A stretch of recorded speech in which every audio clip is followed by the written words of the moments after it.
2 weeks in the books. Talk about what we've learned about the team so far in the first 2 weeks of the season. Well, obviously we got off to a pretty good start the first weekend. We went with a good win on the road against Seton Hill, who were a regional candidate last year, and then after that we played Philadelphia University, who went to the NCAA tournament and got a draw on the road too. So from those two, first starting out, I thought we did really well as a group. We came together pretty quickly, and those are two great results on the road. Who stood out so far in opening four contests for you so far that you may not have expected to? I don't think it's down to really one person at this point. Everybody played well in those two opening games. It's just one of those scenarios where you start on the road in two tough contests, you need everybody to pull together. And I think the team chemistry was good in the sense we really had to work very hard in both contests to get the result. Especially in Philadelphia, the team went to the NCAA tournament last year. We were out there, it was 85 degrees, the game went to overtime, and we scored within, I think it was the last 2 minutes of the game to put the game into overtime. So we showed a bit of resilience there, a bit of character, so that always builds for the future. Well, after four matches, what maybe an area or two you want to continue to see growth in the team? Well, I still think finishing, goal scoring. Obviously the opponents we've played have been good, so it's tough to score against good opponents, but still we need to improve in that area. For example, the one game that we lost, I think we outshot the opponent 2-1, but missed some chances to put them away, and they hung around and ended up scoring on counters against us. So, and then the last game there we just played against Shepherd, it was the same thing. They stacked it in and frustrated us, and we should have been 2 or 3 up in the first half and didn't score those chances, and it almost came back to bite us. Luckily we won that game 2-1.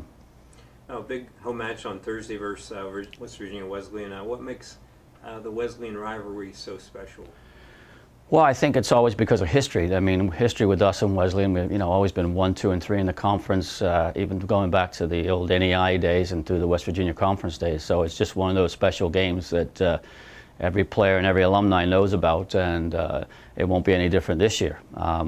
Wesleyan and us last year battled out for that last playoff place, and we ended up getting a result down at Wesleyan to secure that playoff spot.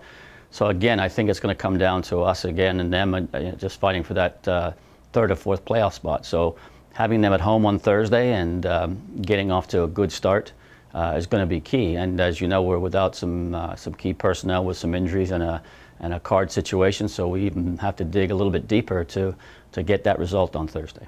Well, next week then we travel to Notre Dame. What will it take to make 2 wins in a row at Notre Dame? Wow, I mean that's asking a lot. I mean they're off to a flying start. I think they're 3-0 or 4-0 at this point, doing really well. Just kind of where they left off last year. We went up there and had a good outing and upset them in the tournament. This year at their place again, we're going to expect that we have to be on our absolute best. Coming out of the Wesleyan game would be even more important to get a result there, so we could build up some confidence going into that Notre Dame game. So I think it's just a question of us playing really well and having the confidence that we believe in ourselves that we can score goals. Because to beat Notre Dame, we're going to have to score goals. We can't sit back and just wait for a break. They're going to come at us. They're going to come flying. They're at home. We got a lot of talented freshmen this year. I think one of the leading scorers in the country right now from them, I think the freshman from Brazil has scored about 4 or 5 goals already. So we got to keep him quiet, and then we've got to do the best that we can. When we're going to get a few opportunities, we better put them away. And lastly, next 2 Saturdays we play PSAC competition with Pitt Johnstown Slippery Rock. How important are those non-MEC matches for the team? Well, they're important because they're regional games. So if one of our goals is to get into the NCAA tournament, not only do we have to do very well in our own conference and finish like at least 1st, 2nd, or 3rd to have a chance to get into the NCAA playoffs, we also have to then take care of our other regional opponents, which is basically the PSAC schools. So for us to get those results are key for the future. We're going to have a chance to get an NCAA berth.